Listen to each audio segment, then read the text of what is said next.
Hello दोस्तों, मेरा नाम खुशपाल गरेवाल। स्वागत है ਤੁਹਾਡਾ ਸਾਡੇ YouTube ਚੈਨਲ ਦੇ ਉੱਤੇ।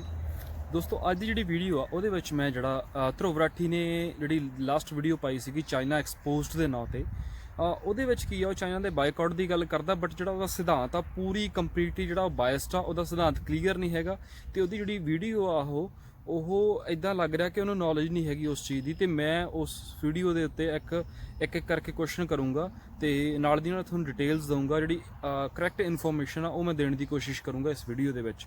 ਸੋ ਦੋਸਤੋ, ਜਿਹੜਾ ਧਰੁਵ ਰਾਠੀ ਆ ਉਹ ਇੱਕ ਸਾਈਡ ਹੀ ਦੇਖਦਾ, ਜਿਹੜੀ ਵੀ ਪ੍ਰੋਬਲਮ ਆ ਇੰਡੀਆ ਤੇ ਚਾਈਨਾ ਦੀ ਜਿਹੜੀ ਪ੍ਰੋਬਲਮ ਆ ਉਹਦੇ ਵਿੱਚ ਉਹ ਸਿਰਫ ਤੇ ਸਿਰਫ ਵਨ ਸਾਈਡ ਦੇਖਦਾ ਤੇ ਉਹ ਆਪਦੀ ਵੀਡੀਓ ਵਿੱਚ ਕੰਪਲੀਟਲੀ ਜਿਹੜਾ ਵਾ ਉਹ ਯੂਐਸ ਦੇ ਪੱਖ ਦੇ ਵਿੱਚ, ਯੂਐਸ ਦੀ ਸਾਈਡ ਦੇ ਵਿੱਚ ਖੜ ਜਾਂਦਾ ਵਾ ਤੇ ਜਿਹਦੇ ਕਰਕੇ ਜਿਹੜੀ ਉਹਦੀ ਵੀਡੀਓ ਆ ਕੰਪਲੀਟਲੀ ਬਾਇਸਡ ਹੋ ਜਾਂਦੀ ਆ। ਸੋ ਦੋਸਤੋ ਆਓ ਦੇਖਦੇ ਆ ਉਹਦੇ ਕਿਹੜੇ ਕੁਐਸਚਨ ਸੀਗੇ ਤੇ ਕਿਹੜੀਆਂ ਉਹਦੀਆਂ गलतियां सी। इकोनॉमिकली हर कंट्री के लिए एक अच्छी चीज है। इनफैक्ट ये ट्रेड करना इतनी अच्छी चीज होती है कि एक रिसर्च ने बताया था every 1% increase in the trade to GDP ratio हमें देता है 0.47% increase in the GDP per capita of that country. ਦੋਸਤੋ ਮਿਸਟਰ ਧਰੁਵ ਰਾਠੀ ਜਿਹੜਾ ਉਹ ਕਹਿ ਰਿਹਾ ਕਿ ਇੰਟਰਨੈਸ਼ਨਲ ਟ੍ਰੇਡ ਜਿਹੜੀ ਬਹੁਤ ਗੁੱਡ ਚੀਜ਼ ਆ। ਜੇ ਇੰਟਰਨੈਸ਼ਨਲ ਟ੍ਰੇਡ ਜੇ ਆਪਦੇ ਮੂੰਹੋਂ ਉਹ ਗੁੱਡ ਚੀਜ਼ ਕਹਿ ਰਿਹਾ ਤਾਂ ਚਾਈਨਾ ਦਾ ਬਾਈਕਾਟ ਕਿਸ ਚੀਜ਼ ਤੋਂ? ਚਾਈਨਾ भी तो इंटरनेशनल ट्रेड ही कर रहा। सो ये क्वेश्चन आ अपन को देखना बनता वा। और यहाँ पर इस गलत फहमी में मत रहना कि ये सिर्फ इंडिया के साथ आज प्रॉब्लम हो रही है। जो बॉर्डर इंट्रूजन आज चाइना इंडिया के साथ करने लग रहा है, यही चीज चाइना ताइवान के साथ भी करने लग रहा है सेम टाइम पर। और इकोनॉमिकली तो कितने ही कंट्रीज के साथ ये क्या क्या तरीके अपनाता है, इन सब की बात करेंगे इस वीडियो में दोस्तों सैकंड क्वेश्चन ਜਿਹੜਾ ਰਾਠੀ ਦਾ, ਉਹ ਰਾਠੀ ਕਹਿ ਰਿਹਾ ਕਿ ਜਿਹੜਾ ਚਾਈਨਾ ਵਾ ਉਹ ਕੱਲਾ ਇੰਡੀਆ ਦੇ ਨਾਲ ਪ੍ਰੋਬਲਮ ਨਹੀਂ ਕ੍ਰੀਏਟ ਕਰ ਰਿਹਾ, ਉਹ ਤਾਇਵਾਨ ਦੇ ਨਾਲ ਵੀ ਕ੍ਰੀਏਟ ਕਰ ਰਿਹਾ। ਬਟ ਮਿਸਟਰ ਰਾਠੀ ਨੂੰ ਇਹ ਜਿਹੜੀ ਚੀਜ਼ ਆ ਇਹਦੇ ਬਾਰੇ ਜਿਹੜੀ ਨੌਲੇਜ ਨਹੀਂ ਹੈਗੀ ਕਿ ਚਾਈਨਾ ਕਿਉਂ ਕਰ ਰਿਹਾ, ਚਾਈਨਾ ਦੀ ਕੀ ਐਕਚੁਅਲ ਦੇ ਵਿੱਚ ਉਹਦੀ ਜਿਹੜੀ ਆ ਉਹ ਬਾਉਂਡਰੀ ਦੀ ਪ੍ਰੋਬਲਮ ਆ, ਸਰਹੱਦ ਦੀ ਪ੍ਰੋਬਲਮ ਆ, ਜਾਂ ਕੋਈ ਉਹਦੇ ਪਿੱਛੇ ਜਿਹੜਾ ਉਹਦਾ ਕਾਰਨ ਆ ਉਹ ਕੋਈ ਹੋਰ ਛਿਪਿਆ ਹੋਇਆ, ਇੰਡੀਆ ਨੂੰ ਤੰਗ ਕਰਨ ਦਾ ਕਾਰਨ ਕੋਈ ਹੋਰ ਛਿਪਿਆ ਹੋਇਆ। ਇਹਦੇ ਪਿੱਛੇ ਦੀ ਜਿਹੜੀ ਦੋਸਤੋ ਜਿਹੜੀ ਐਕਸਪਲੇਨੇਸ਼ਨ ਮੈਂ ਤੁਹਾਨੂੰ ਦੇਣ ਲੱਗਿਆ ਵਾਂ ਕਿ ਜਿਹੜੀਆਂ ਵਰਲਡ ਦੇ ਵਿੱਚ ਬੇਸਿਕਲੀ ਦੋ ਪਾਵਰਸ ਜਿਹੜੀਆਂ ਨੇ ਉਹ ਭਿੜਦੀਆਂ ਨੇ। ਜੇ ਮੈਂ ਸੌਖੇ ਸ਼ਬਦਾਂ 'ਚ ਕਹਾਂ ਤਾਂ ਜਿਹੜੀਆਂ ਦੋ ਚੋਰ ਨੇ ਵਰਲਡ ਦੇ ਵਿੱਚ, ਇੱਕ ਹੈਗਾ ਨੰਬਰ 1 ਤੇ ਹੈਗਾ ਯੂਐਸ, ਨੰਬਰ 2 ਤੇ ਹੈਗਾ ਜਿਹੜਾ ਚਾਈਨਾ। ਉਹ ਦੋਨੇ ਕੀ ਆ ਪੂਰੀ ਵਰਲਡ ਦੇ ਵਿੱਚ ਜਿਹੜੀ ਆ ਲੁੱਟ ਕਰਦੇ ਆ ਬਾਕੀ ਦੇ ਮੁਲਕਾਂ ਦੀ, ਕਿਉਂਕਿ ਦੋਨੇ ਵੱਡੀਆਂ ਪਾਵਰਸ ਨੇ। ਸੋ ਦੋਸਤੋ ਯੂਐਸ ਨੇ ਕਿਹਦੀ ਲੁੱਟ ਕੀਤੀ? ਦੋਸਤੋ ਯੂਐਸ ਨੇ ਇਸ ਤੋਂ ਪਹਿਲਾਂ ਚਿਲੀ ਦੀ ਕੀਤੀ ਆ, ਅਰਜਨਟੀਨਾ ਦੀ ਕੀਤੀ ਆ, ਇੰਡੋਨੇਸ਼ੀਆ ਦੀ ਕੀਤੀ ਆ, ਜਾਂ ਹੋਰ ਵੀ ਬਹੁਤ ਸਾਰੇ ਜਿਹੜੇ ਮੁਲਕਾਂ 'ਚ ਆ, ਇੰਡੀਆ ਦੀ ਵੀ ਕੀਤੀ ਆ ਉਹਨੇ ਆਪਦੀਆਂ ਕੰਪਨੀਆਂ ਦੇ ਥਰੂ, ਇੰਡੀਆ ਦੀ ਵੀ ਕੀਤੀ ਆ। ਜਿਹੜਾ ਮਿਸਟਰ ਰਾਠੀ ਆ ਆਪਦੀ ਵੀਡੀਓ ਦੇ ਵਿੱਚ ਕਹਿ ਵੀ ਰਿਹਾ ਵਾ, ਇੱਕ ਜਗ੍ਹਾ ਇਹ ਕਹਿ ਰਿਹਾ ਕਿ ਜਿਹੜਾ ਵਾ ਜਿਹੜੀ ਯੂਐਸ ਦੀਆਂ ਕੰਪਨੀਆਂ ਨੇ ਉਹ ਇੰਡੀਆ ਦੇ ਵਿੱਚ ਜਿਹੜੀਆਂ ਕਾਲ ਸੈਂਟਰ ਲਾਉਂਦੀਆਂ ਨੇ ਤਾਂ ਕਿ ਜਿਹੜਾ ਉੱਥੋਂ ਦੀ ਚੀਪ ਲੇਬਰ ਉਹਨੂੰ ਮਿਲ ਸਕੇ ਤੇ ਉਹ ਆਪਦਾ ਕੰਮ ਜਿਹੜਾ ਇੰਡੀਆ ਤੋਂ ਕਢਵਾ ਸਕਣ। ਸੋ ਇਦਾਂ ਯੂਐਸ ਵੀ ਲੁੱਟ ਕਰਦਾ ਤੇ ਚਾਈਨਾ ਵੀ ਲੁੱਟ ਕਰਦਾ। ਬਟ ਉਹਦਾ ਜਿਹੜੇ ਮੇਨ ਕੁਐਸਚਨ ਸੀਗਾ ਕਿ ਜਿਹੜਾ ਚਾਈਨਾ ਵਾ ਉਹ ਇੰਡੀਆ ਨੂੰ ਤੰਗ ਕਰਦਾ ਤੇ ਉਹ ਇੰਡੀਆ ਨੂੰ ਨਹੀਂ ਇਕੱਲੇ ਨੂੰ ਹੋਰ ਕੰਟਰੀਆਂ ਨੂੰ ਵੀ ਕਰਦਾ। ਬਟ ਉਹਦੇ ਪਿੱਛੇ ਪ੍ਰੋਬਲਮ ਕੀ ਆ ਦੋਸਤੋ? ਜਿਹੜਾ ਯੂਐਸ ਦਾ ਤੇ ਚਾਈਨਾ ਦਾ ਰੌਲਾ ਵਾ ਇੰਡੀਆ ਦੇ ਵਿੱਚ ਖਾਮ ਫਸਣ ਲੱਗਿਆ ਹੋਇਆ। ਉਹਦੇ ਫਸਣ ਦਾ ਕਾਰਨ ਸਿਰਫ ਤੇ ਸਿਰਫ ਇੰਨਾ ਕਿ ਇੰਡੀਆ ਦਾ ਜਿਹੜਾ ਝੁਕਾਅ ਆ ਉਹ ਯੂਐਸ ਦੇ ਵੱਲ ਆ। ਚਾਈਨਾ ਨਹੀਂ ਚਾਹੁੰਦਾ ਕਿ ਏਸ਼ੀਆ ਦੇ ਵਿੱਚੋਂ ਕੋਈ ਵੀ ਕੰਟਰੀ ਮੇਰੇ ਤੋਂ ਬਾਹਰ ਜਾਵੇ, ਕਿਉਂਕਿ ਚਾਈਨਾ ਵੀ ਕੰਪੈਟੀਟਿਵ ਯੂਐਸ ਦੀ ਜਿਹੜੀ ਵੱਡੀ ਪਾਵਰ ਆ। ਸੋ ਇਹਦੇ ਕਰਕੇ ਚਾਈਨਾ ਨੇ ਪਹਿਲਾਂ ਆਸਟ੍ਰੇਲੀਆ ਨੂੰ ਚੁੱਪ ਕਰਾਇਆ। ਜਿਹੜਾ ਆਸਟ੍ਰੇਲੀਆ ਕੰਟੀਨੈਂਟ ਆ ਉਹਦੇ ਵਿੱਚ ਉਹਨਾਂ ਨੂੰ ਬਿਲਕੁਲ ਹੀ ਸ਼ਾਂਤ ਕਰਵਾਤਾ, ਉਹਦੇ ਨਾਲ ਟ੍ਰੇਡ ਬੰਦ ਕਰਨ ਦੀ ਧਮਕੀ ਦੇ ਕੇ। ਤੇ ਹੁਣ ਜਿਹੜਾ ਉਹ ਇੰਡੀਆ ਨੂੰ ਵੀ, ਇੰਡੀਆ ਦਾ ਜਿਹੜਾ ਪ੍ਰਧਾਨ ਮੰਤਰੀ ਨਰਿੰਦਰ ਮੋਦੀ, ਉਹ ਵੀ ਜਿਹੜਾ ਵਾ ਉਹਨੇ ਵੀ ਬਿਲਕੁਲ ਤੇ ਬਿਲਕੁਲ ਚੁੱਪ ਕਰ ਗਿਆ। ਉਹ ਵੀ ਕੁਝ ਨਹੀਂ ਬੋਲਿਆ ਹੈਗਾ, ਕਿਉਂਕਿ ਉਹਨੇ ਤਾਂ ਈਵਨ ਇਹ ਵੀ ਕਹਿਤਾ ਚਾਈਨਾ ਤੋਂ ਡਰਦੇ ਨੇ, ਕਹਿੰਦਾ ਕਿ ਕੋਈ ਪ੍ਰੋਬਲਮ ਨਹੀਂ ਹੋਈ, ਨਾ ਤਾਂ ਚਾਈਨਾ ਦਾ ਕੋਈ ਫੌਜੀ ਇੱਥੇ ਕੋਈ ਆਇਆ ਵਾ। ਸੋ ਇਹ ਜਿਹੜੀਆਂ ਚੀਜ਼ਾਂ ਨੇ ਇਹਦੇ ਵਿੱਚ, ਸੋ ਦੋਸਤੋ ਇਹ ਆਪਾਂ ਨੂੰ ਸਮਝਣੀਆਂ ਪੈਣੀਆਂ ਨੇ ਇਹ ਗੱਲਾਂ ਕਿ ਜਿਹੜਾ ਵਾ ਜਿਹੜੀ ਮੇਨ ਜਿਹੜੀ ਬਾਰਡਰ ਦੀ ਪ੍ਰੋਬਲਮ ਆ ਉਹ ਬਾਰਡਰ ਦੀ ਪ੍ਰੋਬਲਮ ਨਹੀਂ ਹੈਗੀ, ਉਹ ਬੇਸਿਕਲੀ ਟ੍ਰੇਡ ਦੀ ਪ੍ਰੋਬਲਮ ਆ। ਜਿਹੜਾ ਚਾਈਨਾ ਦੇ ਵੱਲੀ ਜਿਹੜਾ ਇੰਡੀਆ ਉਹ ਇਸੇ ਕਰਕੇ ਵੱਧ ਰਿਹਾ, ਪਾਕਿਸਤਾਨ ਤੋਂ, ਨੇਪਾਲ ਤੋਂ, ਉਧਰ ਸ਼੍ਰੀਲੰਕਾ ਤੋਂ ਉਹਦੇ ਅੱਗੇ ਵਧਣ ਦਾ ਜਿਹੜਾ ਕਾਰਨ ਆ, ਉਹ ਕਾਰਨ ਬੇਸਿਕਲੀ ਤਾਂ ਹੀ ਆ ਇੰਡੀਆ ਦੇ ਉੱਤੇ ਪ੍ਰੈਸ਼ਰ ਪਾਉਣ ਦਾ ਕਾਰਨ ਇਹੀ ਆ ਕਿ ਜਿਹੜਾ ਚਾਈਨਾ ਤੇ ਯੂਐਸ ਦੀ ਨਹੀਂ ਬਣਦੀ, ਪਰ ਇੰਡੀਆ ਜਿਹੜਾ ਯੂਐਸ ਦੇ ਹੱਕ ਦੇ ਵਿੱਚ ਖੜਦਾ ਤੇ ਤਾਂ ਕਰਕੇ ਚਾਈਨਾ ਜਿਹੜਾ ਉਹਨੂੰ ਇੰਡੀਆ ਨੂੰ ਡਰਾ ਕੇ ਆਪਦੇ ਪੱਖ ਦੇ ਵਿੱਚ ਕਰਨਾ ਚਾਹੁੰਦਾ ਵਾ। दूसरा हथियार चाइना का इकोनॉमिक्स में है जिसे कहते हैं डंपिंग। डंपिंग का बेसिकली मतलब यह है दोस्तों कि आप अपने कंट्री के किसी प्रोडक्ट को दूसरी कंट्री में एक्सपोर्ट करो इतनी कम कॉस्ट में कि उस दूसरी कंट्री की जो लोकल इंडस्ट्रीज होंगी वही बंद पड़ जाएंगी, आउट ऑफ बिजनेस चली जाएंगी, आपका मार्केट शेयर बढ़ेगा, आपको मोनोपोली मिल जाएगी उस इंडस्ट्री में और फिर आप बेसिकली उस कंट्री की उस इंडस्ट्री को कंट्रोल कर रहे होगे। फॉर एग्जाम्पल के तौर पे बताऊं, जैसे कि मान लो इंडिया के टॉय मैन्युफैक्चरर्स हैं जो एक सर्टेन कॉस्ट पे टॉयज बना पाते हैं, लेकिन चाइनीज कंपनीज आकर उससे कहीं कम कॉस्ट में उन टॉयज को बेचेंगी, तो कंज्यूमर्स जो है वो ये देखेंगे कि इतना सस्ता में चाइनीज खिलौने मिल रहे हैं यहाँ पर, हम यहाँ ये खरीदेंगे क्योंकि इतने सस्ते मिल रहे हैं। और अगर यही चीज 2-3 साल तक होती रही, कोई इंडियन टॉयज नहीं खरीदना चाहेगा, तो Indian toy makers out of business चले जाएंगे और चाइनीज को इंडियन टॉय इंडस्ट्री में मोनोपोली मिल गई। और आप पूछोगे चाइना कर कैसे पाता है, चाइना इतने सस्ते में कैसे प्रोडक्ट्स बना पाता है कि वो डंपिंग कर पाए? इसका सिंपल आंसर है दोस्तों, चाइनीज गवर्नमेंट सपोर्ट करती है डंपिंग करने में। चाइनीज गवर्नमेंट एक्सपोर्ट सब्सिडीज देती है कंपनीज को कि अगर आप अपने प्रोडक्ट्स को एक्सपोर्ट करोगे बाकी कंट्रीज में, हम आपको सब्सिडीज देंगे, हम आपको पैसे देंगे अगर आप डंपिंग करोगे बाकी कंट्रीज में। ਦੋਸਤੋ ਜਿਹੜੀ ਅਗਲੀ ਗੱਲ ਜਿਹੜਾ ਮਿਸਟਰ ਧਰੁਵ ਰਾਠੀ ਕਰਦਾ, ਉਹ ਕਹਿੰਦਾ ਕਿ ਜਿਹੜਾ ਚਾਈਨਾ ਉਹ ਡੰਪਿੰਗ ਸਟ੍ਰੈਟਜੀ ਵਰਤਦਾ, ਜਿਹਦੇ ਪਿੱਛੇ ਉਹ ਰੀਜ਼ਨ ਜਿਹੜਾ ਦਿੰਦਾ, ਉਹ ਕਹਿੰਦਾ ਜਿਹੜਾ ਚਾਈਨਾ ਵਾ ਉਹ ਆਪਦੀ ਜਿਹੜੀਆਂ ਉਹਦੀਆਂ ਕੰਪਨੀਆਂ ਨੇ ਉਹ ਡੰਪਿੰਗ ਕਰਨ ਦੇ ਲਈ ਉਹਨਾਂ ਨੂੰ ਸਬਸਿਡੀਜ਼ ਦਿੰਦਾ ਵਾ, ਜਿਹਦੇ ਕਰਕੇ ਕੀ ਆ ਉਹ ਜਿਹੜਾ ਚੀਪ ਸਮਾਨ ਉਹ ਪ੍ਰੋਡਿਊਸ ਕਰ ਪਾਉਂਦੀਆਂ ਨੇ ਤੇ ਉਹ ਡੰਪਿੰਗ ਕਰ ਪਾਉਂਦੀਆਂ ਦੂਜੀ ਕੰਟਰੀਜ਼ ਦੇ ਵਿੱਚ। ਪਰ ਉਹ ਸਬਸਿਡੀਜ਼ ਦੇ ਕਰਕੇ ਨਹੀਂ ਉਹ ਜਿਹੜਾ ਚੀਪ ਜਿਹੜਾ ਸਮਾਨ ਆ ਉਹ ਤਿਆਰ ਕਰਦੀਆਂ। ਉਹਦੇ ਪਿੱਛੇ ਰੀਜ਼ਨ ਕੀ ਆ? ਉਹਦੇ ਪਿੱਛੇ ਰੀਜ਼ਨ ਇੱਕ ਤਾਂ ਇਹ ਆ ਕਿ ਚਾਈਨਾ ਦੇ ਕੋਲੇ ਜਿਹੜੀ ਪਾਪੂਲੇਸ਼ਨ ਇੰਨੀ ਜ਼ਿਆਦਾ, ਤੇ ਸੈਕੰਡ ਜਿਹੜੀ ਚੀਜ਼ ਆ ਉਹਦੇ ਕੋਲ ਟੈਕਨੋਲੋਜੀ ਜਿਹੜੀ ਉਹ ਵਰਲਡ ਦੀ ਨੰਬਰ 1 ਟੈਕਨੋਲੋਜੀ ਹੈ, ਜਿਹਦੇ ਕਰਕੇ ਕੀ ਆ ਜਿਹੜਾ ਸਮਾਨ ਆ ਉਹ ਜੇ ਕੋਈ USA $10 ਜਾਂ ਇੰਡੀਆ $10 ਦੇ ਵਿੱਚ ਕੋਈ ਚੀਜ਼ ਬਣਾਉਂਦਾ, ਜਿਹੜਾ ਚਾਈਨਾ ਵਾ ਉਹ ਉਹੀ ਚੀਜ਼ ਸੇਮ ਚੀਜ਼ due to technology, due to cheap labour ਜਿਹੜੀ ਆ ਉਹ ਹਾਫ ਪ੍ਰਾਈਸ ਦੇ ਵਿੱਚ ਬਣਾ ਕੇ ਦੁਨੀਆ ਦੇ ਵਿੱਚ ਜਿਹੜਾ ਵਾ ਉਹ ਡੰਪਿੰਗ ਜਿਹੜੀ ਆਪਦੀ ਕਰਦਾ ਵਾ। ਸੋ ਇਹ ਜਿਹੜਾ ਧਰੁਵ ਰਾਠੀ ਆ ਉਹਨੂੰ ਇਸ ਚੀਜ਼ ਦੀ ਨੌਲੇਜ ਨਹੀਂ ਕਿ ਡੰਪਿੰਗ ਕਿੱਦਾਂ ਕਰਦਾ ਵਾ। ਸੋ ਇਹ ਤਾਂ ਦੋਸਤੋ ਸਾਰੀਆਂ ਕੰਪਨੀਆਂ ਹੀ ਕਰਦੀਆਂ ਨੇ। ਜੇ ਆਪਾਂ ਗੱਲ ਕਰਦੇ ਆ ਐਮਾਜ਼ੋਨ ਦੀ, ਐਮਾਜ਼ੋਨ ਕੀ ਆ? ਐਮਾਜ਼ੋਨ ਅੱਜ ਦੁਨੀਆ ਦੇ ਕੋਨੇ-ਕੋਨੇ ਦੇ ਵਿੱਚ ਵੜ ਗਈ ਆ ਤੇ ਸਾਰੇ ਲਗਭਗ ਸਾਰੇ ਵਰਲਡ ਦੇ ਵਿੱਚ ਜਿਹੜਾ ਉਹ ਟ੍ਰੇਡ ਕਰਦੀ ਆ। ਇਹ ਜਿਹੜੀ USA ਦੀ ਕੰਪਨੀ ਆ। ਸੋ ਇਹ ਜਿਹੜੀ ਇੱਦਾਂ ਹੀ ਜਿਹੜਾ ਵਾ ਜਿਹੜਾ ਇੰਡੀਆ ਦੀ ਜਿਹੜੀਆਂ ਕੰਪਨੀਆਂ, ਜਿਵੇਂ ਇੰਡੀਆ ਦਾ ਅੰਬਾਨੀ ਆ, ਉਹਨਾਂ ਦੇ ਜਿਹੜੇ ਸ਼ਾਪਿੰਗ ਮਾਲਸ ਨੇ, ਉਹਨਾਂ ਨੇ ਕੀ ਆ ਲੋਕਲ ਮਾਰਕੀਟਸ ਜਿਹੜੀਆਂ ਨੇ ਉਹਨਾਂ ਨੂੰ ਜਾਂ ਲੋਕਲ ਸ਼ਾਪਕੀਪਰ ਨੇ ਉਹਨਾਂ ਨੂੰ ਬਿਲਕੁਲ ਆਊਟ ਆਫ ਬਿਜ਼ਨਸ ਕਰਕੇ ਰੱਖਤਾ ਵਾ।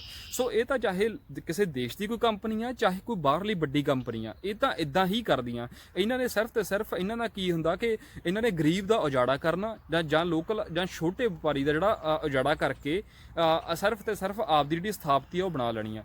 ਸੋ ਇਹ ਦੋਸਤੋ ਜੇ ਤੁਸੀਂ ਸੌਖਾ ਸਮਝਣਾ ਤਾਂ ਇੱਕ ਜੰਗਲ ਰਾਜ ਆ, ਜਿਵੇਂ ਸਮੁੰਦਰ ਆ, ਇੱਕ ਸਮੁੰਦਰ ਦੇ ਵਿੱਚ ਜਿਵੇਂ ਵੱਡੀ ਮੱਛੀ ਛੋਟੀਆਂ ਮੱਛੀਆਂ ਨੂੰ ਖਾ ਜਾਂਦੀ ਆ, ਇਦਾਂ ਹੀ ਇਹ ਕਰਦੇ ਆ। ਤੇ ਇਹ ਜਿਹੜਾ ਚਾਈਨਾ ਵਾ, ਚਾਈਨਾ ਜਿਹੜੀ ਕੰਪਨੀਆਂ ਨੇ ਉਹ ਪੂਰੀ ਦੁਨੀਆ ਦੇ ਵਿੱਚ ਜਿਹੜਾ ਟ੍ਰੇਡ ਦੇ ਨਾਲ ਜਿਹੜਾ ਵਾ ਉਹ ਇਦਾਂ ਹੀ ਕਰਦੇ ਨੇ। ਸੋ ਦੋਸਤੋ ਇਹ ਜਿਹੜੀ ਗੱਲ ਆਪਾਂ ਨੂੰ ਸਮਝਣ ਵਾਲੀ ਆ। वहां की जो डिक्टेटरशिप सरकार है वो ऐसी क्लोन कंपनीज को प्रमोट करती है, उनको बचा कर रखती है ताकि ये सब ना हो पाए। इनफैक्ट दोस्तों इन्होंने अपने रूल्स ही ऐसे बदल रखे हैं चाइना में कि इन कंपनीज को फायदा पहुंचे।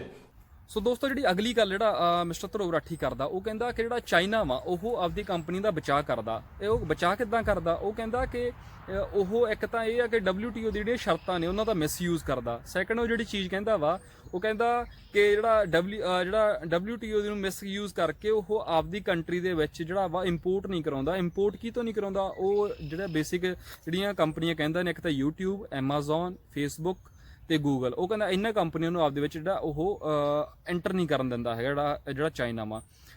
ਪਰ ਦੋਸਤੋ ਇਹਦੇ ਵਿੱਚ ਮੈਂ ਜਿਹੜੀ ਆਪਾਂ ਨੂੰ ਜਿਹੜੀ ਗੱਲ ਸਮਝਣ ਵਾਲੀ ਆ ਉਹ ਇਹ ਕਿ ਵਰਲਡ ਦੇ ਵਿੱਚ ਦੋ ਵੱਡੇ ਚੋਰ ਆ, ਇੱਕ ਅਮਰੀਕਾ, ਇੱਕ ਚਾਈਨਾ। ਤੇ ਜਿਹੜਾ ਇੱਕ ਚੋਰ ਦੂਜੇ ਚੋਰ ਨੂੰ ਕਹਿ ਰਿਹਾ ਕਿ ਤੂੰ ਮੇਰੀਆਂ ਸ਼ਰਤਾਂ ਦੇ ਅਕੋਰਡਿੰਗ ਚੱਲ ਤੇ ਐਦਾਂ ਚੋਰੀ ਕਰ। ਪਰ ਚੋਰ ਦਾ ਮਤਲਬ ਕੀ ਆ? ਚੋਰ ਦਾ ਮੇਨ ਮਕਸਦ ਕੀ ਆ? ਚੋਰੀ ਕਰਨਾ। ਉਹਨੂੰ ਨਹੀਂ ਮਤਲਬ ਚਾਹੇ ਉਹ WTO ਦੀਆਂ ਸ਼ਰਤਾਂ ਦੇ ਅਕੋਰਡਿੰਗ ਕਰਦਾ ਜਾਂ WTO ਦੀਆਂ ਸ਼ਰਤਾਂ ਤੋਂ ਬਾਹਰ ਹੋ ਕੇ ਕਰਦਾ, ਚਾਹੇ ਉਹ ਕਿਸੇ ਉਹ ਚਾਹੁੰਦਾ ਹੀ ਨਹੀਂ ਹੈਗਾ। ਉਹ ਇਹ ਚਾਹੁੰਦਾ ਕਿ ਜਿਹੜੀਆਂ ਮੇਰੀਆਂ ਕੰਪਨੀਆਂ ਮੇਰੀ ਕੰਟਰੀ ਦੇ ਵਿੱਚ ਵੀ ਮੇਰੀਆਂ ਜਿਹੜੀਆਂ ਕੰਪਨੀਆਂ ਨੇ ਉਹ ਲੁੱਟ ਕਰਨ, ਬਾਹਰ ਵੀ ਮੇਰੀਆਂ ਕੰਪਨੀਆਂ ਲੁੱਟ ਕਰਨ। ਸੋ ਉਹ ਇਹਦੇ ਕਰਕੇ ਜਿਹੜੀਆਂ USA ਦੀਆਂ ਜਿਹੜੀਆਂ ਕੰਪਨੀਆਂ ਨੇ, YouTube ਹੋ ਗਈ, Amazon ਹੋ ਗਈ, ਇਹਨਾਂ ਨੂੰ ਐਂਟਰ ਨਹੀਂ ਕਰਨ ਦਿੰਦਾ ਆਪਦੀ ਕੰਟਰੀ ਦੇ ਵਿੱਚ।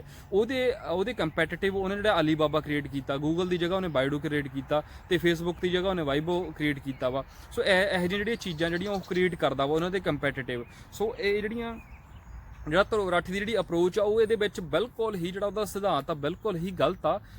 ਇਹ ਆਪਦੀ ਤੇ ਰਹੀ ਗੱਲ ਕੋਈ ਕੰਟਰੀ ਆਪਦੀ ਕੰਪਨੀ ਦਾ ਬਚਾਅ ਕਰਨਾ, ਉਹ ਤਾਂ ਸਾਰੀਆਂ ਕੰਟਰੀਆਂ ਜਿਹੜੀਆਂ ਕਾਰਪੋਰੇਟਿਵ ਜਿਹੜੀਆਂ ਗਵਰਨਮੈਂਟਸ ਹੁੰਦੀਆਂ ਉਹ ਆਪਦੇ ਜਿਹੜੇ ਕਾਰਪੋਰੇਟਸ ਹੁੰਦੇ ਆ ਵੱਡੇ, ਉਹਨਾਂ ਦਾ ਬਚਾਅ ਕਰਦੀਆਂ ਨੇ। ਜਿਵੇਂ ਇੰਡੀਆ ਦੀ ਐਗਜ਼ਾਮਪਲ ਦਿੰਦਾ, ਇੰਡੀਆ ਦੇ ਵਿੱਚ ਜਿਹੜੀ ਯੈਸ ਬੈਂਕ ਆ ਉਹਦਾ ਜਿਹੜਾ ਉਹਦੇ ਤੋਂ 68,000 ਕਰੋੜ ਦਾ ਜਿਹੜਾ ਵਾ ਵੱਡੀਆਂ ਕੰਪਨੀਆਂ ਨੇ, ਇੰਡੀਆ ਦੇ ਵੱਡੇ ਬਿਜ਼ਨਸਮੈਨ ਨੇ ਜਿਹੜਾ ਕਰਜ਼ਾ ਲਿਆ, ਜਿਹੜਾ ਲੋਨ ਲੈ ਕੇ ਉਹਨਾਂ ਨੇ ਬਾਅਦ ਦੇ ਵਿੱਚ ਰਿਟਰਨ ਕਰਨ ਤੋਂ ਉਹਨਾਂ ਨੇ ਮਨਾ ਕਰਤਾ। ਉਹਦੇ ਨਾਲ ਕੀ ਹੋਇਆ? ਉਹਦੇ ਨਾਲ ਯੈਸ ਬੈਂਕ ਕੰਪਲੀਟਲੀ ਡੁੱਬ ਗਈ। ਤੇ ਇਹਦੇ ਵਿੱਚ ਆਪਾਂ ਨੂੰ ਕੀ ਸਮਝ ਲੱਗਦਾ? ਇਹਦੇ ਵਿੱਚ ਇਹ ਸਮਝ ਲੱਗਦਾ ਕਿ ਜਿਹੜੀ ਗਵਰਨਮੈਂਟ ਸੀ ਉਹਨੇ ਲੋਕਾਂ ਦੀ ਪਰਵਾਹ ਨਹੀਂ ਕੀਤੀ। ਤੇ ਐਦਾਂ ਹੀ ਜਿਹੜੀਆਂ ਨੇ ਉਹ ਬਿਜ਼ਨਸ ਕਰਕੇ ਵੀ ਇਦਾਂ ਕਰਦੇ, ਉਹ ਲੋਕਾਂ ਜਿਹੜੇ ਲੋਕਲ ਮਾਰਕੀਟਸ ਹੁੰਦੀਆਂ, ਲੋਕਲ ਸ਼ਾਪਕੀਪਰ, ਉਹਨਾਂ ਦੇ ਪਰਵਾਹ ਨਹੀਂ ਕਰਦੇ, ਉਹਨਾਂ ਨੂੰ ਤਬਾਹ ਕਰਨ ਦੇ। ਐਦਾਂ ਹੀ ਜਿਹੜਾ ਵਾ ਉਹਨੇ ਲੋਕਾਂ ਦਾ ਜਿਹੜਾ ਪੈਸਾ ਯੈਸ ਬੈਂਕ ਦੇ ਵਿੱਚ ਸੀਗਾ ਪਿਆ, ਉਹਨੇ ਕੰਪਲੀਟਲੀ ਵੱਡੇ ਬਿਜ਼ਨਸਮੈਨਾਂ ਨੂੰ ਦੇਤਾ ਸਿੱਧੇ ਰੂਪ ਦੇ ਵਿੱਚ, ਤੇ ਜਿਹਦੇ ਕਰਕੇ ਕੀ ਲੋਕਾਂ ਦਾ ਤਬਾਹੀ ਹੋ ਗਈ ਤੇ ਵੱਡੇ ਬਿਜ਼ਨਸਮੈਨ ਜਿਹੜੇ ਉਹਨੇ ਬਚਾ ਲਏ। ਸੋ ਇਹ ਜਿਹੜੀਆਂ ਚੀਜ਼ਾਂ ਨੇ ਦੋਸਤੋ, ਇਹ ਵਰਲਡ ਦੇ ਵਿੱਚ ਐਦਾਂ ਹੀ ਯੂਐਸਏ ਕਰਦਾ। ਯੂਐਸਏ ਜਿਹੜਾ ਐਮਾਜ਼ੋਨ ਦੇ ਹੱਕ ਦੇ ਵਿੱਚ, ਆਪਦੀ ਵੱਡੀ ਕੰਪਨੀ ਦੇ ਹੱਕ ਵਿੱਚ ਜਿਹੜੇ ਰੂਲ, ਜਿਹੜੇ ਕਾਨੂੰਨ ਉਹ ਬਣਾਉਂਦਾ ਵਾ, ਐਦਾਂ ਹੀ ਚਾਈਨਾ ਕਰਦਾ। ਸੋ ਦੋਸਤੋ ਇਹ ਜਿਹੜੀ ਆਪਾਂ ਨੂੰ ਪ੍ਰੋਬਲਮ ਆ, ਉਹਦੀ ਆਪਾਂ ਨੂੰ ਜੜ ਸਮਝਣੀ ਪੈਣੀ ਆ ਕਿ ਜੜ ਉਹਦੀ ਕਿੱਥੇ ਪਈ ਆ। ਸੋ ਇਹੋ ਜਿਹੀਆਂ ਗੱਲਾਂ ਨੇ ਦੋਸਤੋ। ਤੇ ਹੁਣ ਆਪਾਂ ਲੈਂਦੇ ਆ ਉਹਦਾ ਜਿਹੜੀ ਅਗਲੀ ਉਹਦੀ ਗੱਲ ਆ। एक तीसरी टैक्टिक है करेंसी मैनिपुलेशन। चाइना को अक्यूज किया जाता है कि वो अपनी करेंसी को जानबूझकर अंडर वैल्यू करके रखता है यूएस डॉलर के कंपैरिजन में, ताकि वो अपना कॉस्ट एडवांटेज मेंटेन कर सके। 30 to 40% का कॉस्ट बेनिफिट रहे अगर कोई भी मेड इन चाइना प्रोडक्ट खरीदना चाहे तो। इतनी कम करेंसी की वैल्यू जितनी वो रखता है उतनी होनी नहीं चाहिए अगर फ्री मार्केट्स में देखा जाए तो ये भी एक और एक्विजिशन है जो चाइना पर किया जाता है। तो अभी तक मैंने वेस्टर्न कंट्रीज और इंडिया की बात करी है, लेकिन चाइना ने दोस्तों अफ्रीकन कंट्रीज तक को नहीं छोड़ा। अफ्रीकन कंट्रीज की गरीबी का फायदा उठाते हुए चाइना वहां पर हजारों करोड़ रुपए स्पेंड करके हाईवेज बनाता है, डैम्स बनाता है, बड़े बड़े इंफ्रास्ट्रक्चर प्रोजेक्ट्स बनाता है लोन देकर। और ये अफ्रीकन कंट्रीज, चाइना को पता है ये लोन वापस नहीं दे सकती, और जब ये कंट्रीज अपने लोन वापस नहीं दे पाती तो चाइना इन कंट्रीज में जो स्ट्रैटेजिक एरियाज हैं उनको खरीद लेता है, अपने अंदर ले लेता है और फिजिकली उनको ऑक्यूपाई करता है। कोई ਦੋਸਤੋ ਜਿਹੜਾ ਧਰੁਵ ਰਾਠੀ ਆ, ਮਿਸਟਰ ਧਰੁਵ ਰਾਠੀ ਆਖਰੀ ਜਿਹੜੀ ਗੱਲ ਕਰਦਾ, ਉਹ ਕਹਿੰਦਾ ਕਿ ਜਿਹੜਾ ਚਾਈਨਾ ਦੇ ਵਿੱਚ ਡਿਕਟੇਟਰਸ਼ਿਪ ਜਿਹੜਾ ਹੈ, ਜਿਹੜੀ ਗਵਰਨਮੈਂਟ ਆ ਉੱਥੋਂ ਦੀ, ਤੇ ਇਹ ਤਾਂ ਸਾਰੀ ਕੰਟਰੀਆਂ ਦੇ ਵਿੱਚ ਹੀ ਆ। ਇਹ ਤਾਂ ਇੰਡੀਆ ਦੇ ਵਿੱਚ ਜਿਹੜੀ ਮੋਦੀ ਸਰਕਾਰ ਆ, ਉਹਨੇ ਕੀ ਕੀਤਾ, ਉਹਦੇ ਵਿੱਚ ਜਿਹੜਾ ਮੀਡੀਆ ਐਗਜ਼ਿਸਟ ਨਹੀਂ ਕਰਦਾ। ਤੇ ਸੈਕੰਡ ਜਿਹੜੀ ਚੀਜ਼ ਆ ਉਹ ਆ ਕਿ ਉੱਥੇ ਆਪੋਜੀਸ਼ਨ ਵੀ ਜਿਹੜੀ ਐਗਜ਼ਿਸਟ ਨਹੀਂ ਕਰਦੀ। ਤੇ ਇਦਾਂ ਹੀ ਜਿਹੜਾ ਵਾ ਉਹ ਯੂਐਸਏ ਦੇ ਵਿੱਚ ਵੀ ਇਦਾਂ ਹੀ ਆ। ਹਾਂ ਠੀਕ ਆ, ਚਾਈਨਾ ਦੇ ਵਿੱਚ ਵੋਟਾਂ ਨਹੀਂ ਹੁੰਦੀਆਂ, ਪਰ ਇੰਡੀਆ ਦੇ ਵਿੱਚ ਵੋਟਾਂ ਹੋ ਕੇ ਵੀ ਕੀ ਆ, ਉੱਥੇ ਤਾਂ ਜਿਹੜਾ ਮੀਡੀਆ ਉਹ ਕੰਪਲੀਟਲੀ ਜਿਹੜਾ ਟਰੈਪ ਕੀਤਾ ਹੋਇਆ, ਜਿਹੜੀ ਉੱਥੇ ਦੀ ਗਵਰਨਮੈਂਟ ਆ। ਤੇ ਇਦਾਂ ਹੀ ਜਿਹੜਾ ਯੂਐਸਏ ਦੇ ਵਿੱਚ ਹੁੰਦਾ, ਇਦਾਂ ਹੀ ਜਿਹੜੇ ਬਾਕੀ ਮੁਲਕ ਨੇ ਉਹਨਾਂ ਦੇ ਵਿੱਚ ਵੀ ਜਿਹੜਾ ਇਦਾਂ ਹੀ ਆ। ਜਿਵੇਂ ਆਪਾਂ ਰਸ਼ੀਆ ਦੀ ਗੱਲ ਕਰਦੇ ਹਾਂ, ਉੱਥੇ ਵੀ ਜਿਹੜੀ ਇਹੀ ਚੀਜ਼ ਆ। ਸੋ ਇਹ ਜਿਹੜੀਆਂ ਚੀਜ਼ਾਂ ਨੇ, ਇਹ ਤਾਂ ਸਾਰੀ ਕੰਟਰੀ ਦੇ ਵਿੱਚ ਜਿਹੜਾ ਮੀਡੀਆ ਕਿਤੇ ਵੀ ਜਿਹੜਾ ਹੁਣ ਉਹ ਇੰਨਾ ਲਿਬਰਲ ਨਹੀਂ ਹੈਗਾ। ਸੋ ਇਹਦੇ ਕਰਕੇ ਤੇ ਜਿਹੜੀ ਅਗਲੀ ਗੱਲ ਕਰਦਾ ਕਿ ਕਰੰਸੀ ਮੈਨੀਪੂਲੇਸ਼ਨ ਦੀ, ਉਹ ਕਹਿੰਦਾ ਕਰੰਸੀ ਮੈਨੀਪੂਲੇਟ ਕਰਕੇ ਜਿਹੜਾ ਚਾਈਨਾ ਵਾ, ਉਹਦੀ ਫ੍ਰੀ ਟ੍ਰੇਡ ਕਰਕੇ ਉਹਦੀ ਜਿਹੜੀ ਕਰੰਸੀ ਦੀ ਵੈਲਿਊ ਜ਼ਿਆਦੇ ਆ, ਜਿਹਦੇ ਕਰਕੇ ਬਟ ਉਹ ਇੰਨੀ ਵਧਣ ਜਾਣ ਕੇ ਨਹੀਂ ਦਿੰਦਾ, ਉਹਨੇ ਘੱਟ ਕੀਤੀ ਆ ਦੀ ਜਿਹੜੀ ਕਰੰਸੀ ਦੀ ਵੈਲਿਊ ਹੈ, ਜਿਹਦੇ ਕਰਕੇ ਕੀ ਆ, ਉਹਨੂੰ ਇੰਪੋਰਟ ਦੇ ਵਿੱਚ ਉਹਨੂੰ ਜ਼ਿਆਦਾ ਫਾਇਦਾ। ਪਰ ਇਦਾਂ ਨਹੀਂ ਹੈਗਾ। ਕਰੰਸੀ ਨੂੰ ਕਿਹੜੇ ਫੈਕਟਰ ਜਿਹੜੇ ਆ ਉਹ ਅਫੈਕਟ ਕਰਦੇ? ਇੱਕ ਤਾਂ ਪ੍ਰਿੰਟਿੰਗ, ਕਿਸੇ ਕਰੰਸੀ ਦੀ ਕਿੰਨੀ ਪ੍ਰਿੰਟਿੰਗ ਹੁੰਦੀ ਆ, ਉਹਦੇ ਕਰਕੇ ਜਿਹੜੀ ਕਰੰਸੀ ਦੀ ਵੈਲਿਊ ਆ ਉਹ ਉਹਦੇ ਤੇ ਡਿਪੈਂਡ ਕਰਦੀ ਆ। ਲੈਟਸ ਸੇ ਕਿ ਕਿਸੇ ਜਿਹੜਾ ਕੰਟਰੀ ਆ, ਉਹਦੀ ਜਿਹੜੀ ਡਿਮਾਂਡ ਆ, ਜਦੋਂ ਵਰਲਡ ਬੈਂਕ ਦੇ ਵਿੱਚ ਜਿਵੇਂ ਜਿਹੜੇ ਕੰਪਿਊਟਰ ਲੱਗੇ ਆ, ਉਹ ਜਿਹੜਾ ਕੈਲਕੂਲੇਟ ਕਰਦੇ ਆ ਇਹਨਾਂ ਚੀਜ਼ਾਂ ਨੂੰ, ਉਹ ਕੈਲਕੂਲੇਟ ਕਰਦੇ ਆ ਕਿ ਕਿਸੇ ਕੰਟਰੀ ਦੀ ਜਿਹੜੀ ਕਰੰਸੀ ਆ ਉਹ 100 ਰੁਪਏ ਜਾਂ $100 ਛਪਣੇ ਚਾਹੀਦੇ, ਜਾਂ ਚਾਈਨੀਜ਼ 100 ਯੂਆਨ ਜਿਹੜੇ ਛਪਣੇ ਚਾਹੀਦੇ ਆ। ਪਰ ਉਹ ਕੀ ਆ, ਉਹ ਤੋਂ ਵੱਧ ਕੇ 200 ਛਾਪ ਲੈਂਦਾ, ਜਿਹਦੇ ਨਾਲ ਕੀ ਆ, ਉਹਦੀ ਜਿਹੜੀ ਕਰੰਸੀ ਦੀ ਜਿਹੜੀ ਵੈਲਿਊ ਆ ਉਹ 50% ਤੱਕ ਜਿਹੜੀ ਆ ਉਹ ਡਿੱਗ ਪੈਂਦੀ ਆ। ਸੋ ਇਹ ਜਿਹੜੀਆਂ ਚੀਜ਼ਾਂ ਨੇ, ਸੋ ਇਹ ਜਿਹੜੀਆਂ ਸੈਟਅਪ ਜਿਹੜੇ ਕੀਤੇ ਹੋਏ ਨੇ, ਜਿਹੜੇ ਕਿਸੇ ਕਰੰਸੀ ਜਿਹੜੀ ਵੈਲਿਊ ਆ, ਉਹ ਇੱਕ ਤਾਂ ਇੰਟਰਨੈਸ਼ਨਲ ਟ੍ਰੇਡ ਦੇ ਉੱਤੇ ਡਿਪੈਂਡ ਕਰਦੀ ਹੈ ਕਿ ਜਿਹੜਾ ਜਿਵੇਂ US ਡਾਲਰ ਕਿਉਂ ਸਟਰੋਂਗ ਆ, ਉਹ ਸਟਰੋਂਗ ਦਾ ਜਿਹੜਾ ਕਾਰਨ ਆ ਉਹਦਾ ਇਹੀ ਆ। ਉਹ ਤੇ ਮੈਂ ਇੱਕ ਵੀਡੀਓ ਵੀ ਬਣਾਉਂਗਾ। ਉਹ ਸਟਰੋਂਗ ਹੋਣ ਦਾ ਉਹਦਾ ਕਾਰਨ ਇਹੀ ਆ ਕਿ ਜਿਹੜਾ ਇੰਟਰਨੈਸ਼ਨਲ ਟ੍ਰੇਡ ਆ US ਕਰੰਸੀ ਦੇ ਵਿੱਚ ਹੁੰਦਾ, ਜਿਹਦੇ ਕਰਕੇ US ਕਰੰਸੀ ਜਿਹੜੀ ਡਿਮਾਂਡ ਆ ਉਹ ਜ਼ਿਆਦਾ ਆ। ਸੋ ਇਹ ਇਹੋ ਜਿਹੜੀਆਂ ਚੀਜ਼ਾਂ ਨੇ ਦੋਸਤੋ, ਤੇ ਇਹਦੇ ਲਈ ਆਪਾਂ ਨੂੰ ਜਿਹੜਾ ਸਮਝਣਾ ਪੈਣਾ ਕਿ ਜਿਵੇਂ ਜਿਹੜਾ ਇਹ ਚਾਈਨਾ ਹੀ ਨਹੀਂ ਇਕੱਲਾ ਜਿਹੜਾ ਕਰਦਾ, ਇਹ ਬਾਕੀ ਜਿਹੜੀਆਂ ਕੰਟਰੀਆਂ ਨੇ ਉਹ ਵੀ ਇਦਾਂ ਹੀ ਕਰਦੀਆਂ ਨੇ। ਸੋ ਦੋਸਤੋ ਜਿਹੜੀ ਆਖਰੀ ਗੱਲ ਜਿਹੜੀ ਆ ਉਹ ਇਹੀ ਆ ਕਿ ਇਹਦੇ ਵਿੱਚ ਜਿਹੜੇ ਧਰੁਵ ਰਾਠੀ ਦੀ ਵੀਡੀਓ ਦੇ ਵਿੱਚ ਹੋਰ ਵੀ ਕਈ ਇਦਾਂ ਦੇ ਪੁਆਇੰਟ ਸੀਗੇ ਜਿੱਥੇ ਕਿ ਉਹ ਬਿਲਕੁਲ ਕੰਪਲੀਟਲੀ ਜਿਹੜਾ ਉਹ ਬਾਇਸਡ ਹੋ ਜਾਂਦਾ, ਕੰਪਲੀਟਲੀ ਜਿਹੜਾ US ਦੇ ਪੱਖ ਦੇ ਵਿੱਚ ਖੜ ਜਾਂਦਾ ਉਹ, ਤੇ ਚਾਈਨਾ ਨੂੰ ਬੁਰਾ। ਉਹਦਾ ਕੀ ਆ, ਉਹ ਇੱਕ ਚੋਰ ਨੂੰ ਸਹੀ ਦੱਸ ਰਿਹਾ ਤੇ ਦੂਜੇ ਨੂੰ ਗਲਤ ਦੱਸ ਰਿਹਾ। ਸੋ ਇਦਾਂ ਦੀਆਂ ਗੱਲਾਂ ਨੇ ਦੋਸਤੋ। ਇਹਦੀ ਜਿਹੜੀ ਵੀਡੀਓ ਆ ਉਹਦੇ ਵਿੱਚ ਤੁਸੀਂ ਦੇਖ ਵੀ ਲੈਣਾ ਕਿ ਉਹਦੇ ਜਿਹੜੇ ਸਿਧਾਂਤ ਆ ਕੰਪਲੀਟਲੀ ਜਿਹੜੇ ਗਲਤ ਆ, ਚਾਹੇ ਉਹ ਇੰਟਰਨੈਸ਼ਨਲ ਟ੍ਰੇਡ ਦੀ ਗੱਲ ਕਰਦਾ, ਚਾਹੇ ਉਹ ਕਰੰਸੀ ਮੈਨੀਪੂਲੇਸ਼ਨ ਦੀ ਗੱਲ ਕਰਦਾ, ਚਾਹੇ ਉਹ ਕਹਿੰਦਾ ਕਿ ਜਿਹੜਾ ਚਾਈਨਾ ਆਪਦੀ ਕੰਪਨੀਆਂ ਨੂੰ ਬਚਾਉਂਦਾ ਵਾ, ਚਾਹੇ ਉਹਦੀ ਗੱਲ ਕਰਦਾ, ਚਾਹੇ ਉਹ ਜਿਹੜੇ ਹੋਰ ਵੀ ਜਿਹੜੇ ਫੈਕਟਰ ਨੇ, ਜਿਵੇਂ ਉਹ ਕਹਿੰਦਾ ਕਿ ਜਿਹੜਾ ਡੰਪਿੰਗ ਸਟ੍ਰੈਟਜੀ ਵੀ ਆ ਉਹਦੇ ਵਿੱਚ ਵੀ ਉਹ ਉਹਦੀ ਜਿਹੜੀ ਗਲਤੀਆਂ ਨੇ, ਉਹਦੇ ਜਿਹੜੇ ਸਿਧਾਂਤ ਆ ਉਹ ਗਲਤ ਨੇ। ਸੋ ਦੋਸਤੋ ਇਹ ਆਪਾਂ ਨੂੰ ਦੇਖਣਾ ਪੈਣਾ। ਸੋ ਆਪਾਂ ਨੂੰ ਜਿਹੜਾ ਇੰਡੀਆ ਨੂੰ ਕੀ ਕਰਨਾ ਚਾਹੀਦਾ, ਇੰਡੀਆ ਨੂੰ ਇਹ ਦੇਖਣਾ ਪਵੇਗਾ ਆਉਣ ਵਾਲੇ ਦਿਨਾਂ ਦੇ ਵਿੱਚ ਕਿ ਇੰਡੀਆ ਕਿੱਧਰ ਨੂੰ ਜਾਂਦਾ ਵਾ। ਇਹ ਜਿਹੜੀਆਂ ਚੀਜ਼ਾਂ ਨੇ ਦੋਸਤੋ, ਜਿਹੜਾ ਇੰਡੀਆ ਕਿਹਦੇ ਪੱਖ ਦੇ ਵਿੱਚ ਜਾ ਕੇ ਬਹਿੰਦਾ। ਇੰਡੀਆ ਨੇ ਅਖੀਰ ਦੇ ਵਿੱਚ ਆਪਦਾ ਖਸਮ ਚੁਣਨਾ, ਚਾਹੇ ਉਹ USA ਚੁਣਦਾ, ਚਾਹੇ ਉਹ ਚਾਈਨਾ ਨੂੰ ਚੁਣਦਾ। ਹਾਂ ਠੀਕ ਆ, ਉਹਦਾ ਜਿਹੜਾ ਗੁਆਂਢੀ ਆ ਉਹ ਚਾਈਨਾ ਵਾ, ਤੇ ਜਿਹਦੇ ਕਰਕੇ ਚਾਈਨਾ ਸਟਰੋਂਗ ਵੀ ਬਹੁਤ ਜ਼ਿਆਦਾ ਹੈ, ਜਿਹਦੇ ਕਰਕੇ ਉਹਨੂੰ ਕਿਤੇ ਨਾ ਕਿਤੇ ਉਹਨੇ US ਨੂੰ ਹੁਣ ਜਿਹੜਾ ਵਾ ਉਹ ਚੁੱਪ ਵੀ ਕਰਾਇਆ ਹੋਇਆ ਵਾ। ਉਹਨੇ ਸ਼ਰੇਆਮ ਇਹ ਕਹਿਤਾ ਕਿ ਏਸ਼ੀਆ ਦੇ ਵਿੱਚ ਤੂੰ ਕਿਸੇ ਵੀ ਕੰਟਰੀ ਦੇ ਵਿੱਚ ਅੱਖ ਚੱਕ ਕੇ ਨਾ ਦੇਖੀ, ਨਹੀਂ ਤਾਂ ਆਪਣੀ ਜਿਹੜਾ ਯੁੱਧ ਆ ਉਹ ਡਾਇਰੈਕਟਲੀ ਹੋਊਗਾ। ਸੋ ਇਹੋ ਜਿਹੀਆਂ ਗੱਲਾਂ ਨੇ ਦੋਸਤੋ ਜਿਹੜੀਆਂ ਆਪਾਂ ਨੂੰ ਜਿਹੜੀਆਂ ਸੋਚਣੀਆਂ ਬਣਦੀਆਂ ਨੇ ਕਿ ਚਾਈਨਾ ਕਿਉਂ ਪ੍ਰੈਸ਼ਰ ਬਣਾ ਰਿਹਾ। ਉਹਦਾ ਸਿਰਫ ਤੇ ਸਿਰਫ ਉਹਦਾ ਮੁੱਦਾ ਇਹੀ ਆ ਕਿ ਜਿਹੜਾ ਇੰਡੀਆ ਉਹ USA ਦੇ ਪੱਖ ਦੇ ਵਿੱਚ ਖੜਦਾ, ਤੇ ਜਿਹਦੇ ਕਰਕੇ ਕੀ ਆ ਇੰਟਰਨੈਸ਼ਨਲ ਲੈਵਲ ਦੇ ਉੱਤੇ ਜਿਹੜੀ ਚਾਈਨਾ ਦੀ ਉਹ ਬਦਨਾਮੀ ਹੁੰਦੀ ਆ। ਉਹਨੂੰ ਇਹ ਜਿਹੜੇ ਬਾਕੀ ਕੰਟਰੀਆਂ ਇਹ ਸੋਚਦੀਆਂ ਕਿ ਉਹਦਾ ਗਵਾਂਢੀ ਮੁਲਕ ਆ ਤੇ ਚਾਈਨਾ ਤੋਂ ਉਹ ਵੀ ਨਹੀਂ ਕੰਟਰੋਲ ਕੀਤਾ ਜਾਂਦਾ। ਉਹ ਆਪਦੀ ਸਿਰਫ ਤੇ ਸਿਰਫ ਆਪਦੀ ਧਾਕ ਜਮਾਉਣ ਦੇ ਲਈ ਉਹ ਇੰਡੀਆ ਦੇ ਉੱਤੇ ਪ੍ਰੈਸ਼ਰ ਬਣਾ ਰਿਹਾ, ਚਾਹੇ ਉਹ ਨੇਪਾਲ ਦੇ ਕੰਨੀ ਹੋਵੇ, ਚਾਹੇ ਉਹ ਪਾਕਿਸਤਾਨ ਕੰਨੀ ਹੋਵੇ, ਚਾਹੇ ਉਹ ਸ਼੍ਰੀਲੰਕਾ ਦੇ ਕੰਨੀ ਹੋਵੇ, ਕਿਉਂਕਿ ਬਾਕੀ ਕੰਟਰੀਆਂ ਜਿਹੜੀਆਂ ਉਹਦੇ ਪਾੜੇ ਦੇ ਵਿੱਚ ਆਲਰੇਡੀ ਜਿਹੜੀਆਂ ਉਹਨੂੰ ਸਰੈਂਡਰ ਕਰ ਚੁੱਕੀਆਂ ਨੇ, ਤੇ ਇੰਡੀਆ ਜਿਹੜਾ ਉਹ USA ਨੂੰ ਜਿਹੜਾ USA ਦੇ ਪੱਖ ਦੇ ਵਿੱਚ ਖੜਾ, ਜਿਹਦੇ ਕਰਕੇ ਜਿਹੜੀ ਸਾਰੀ ਪ੍ਰੋਬਲਮ ਦੀ ਜੜ ਜਿਹੜੀ ਆ ਉੱਥੇ ਬੈਠੀ ਆ। ਸੋ ਦੋਸਤੋ ਜਿਹੜੀਆਂ ਇਹ ਸਾਰੀਆਂ ਚੀਜ਼ਾਂ ਜਿਹੜੀਆਂ ਆਪਾਂ ਨੂੰ ਸਮਝਣੀਆਂ ਚਾਹੀਦੀਆਂ ਨੇ। ਸੋ ਦੋਸਤੋ ਇੰਨਾ ਹੀ ਕਹਿਣਾ, ਜਿਹੜਾ ਇਜਾਜ਼ਤ ਲੈਣਾ ਵਾ, ਤੇ ਉਮੀਦ ਆ ਕਿ ਤੁਹਾਨੂੰ ਜਿਹੜੀ ਸਾਡੀ ਵੀਡੀਓ ਆ ਉਹ ਚੰਗੀ ਲੱਗੀ ਹੋਵੇਗੀ, ਤੇ ਆਉਣ ਵਾਲੀ ਇਹ ਵੀਡੀਓ ਦੇ ਆਉਣ ਵਾਲੀ ਜਿਹੜੀ ਨਵੀਂ ਇਨਫੋਰਮੇਸ਼ਨ ਦੇ ਲਈ ਜਿਹੜਾ ਸਾਡਾ ਚੈਨਲ ਆ ਜ਼ਰੂਰ ਸਬਸਕ੍ਰਾਈਬ ਕਰੋ। ਧੰਨਵਾਦ।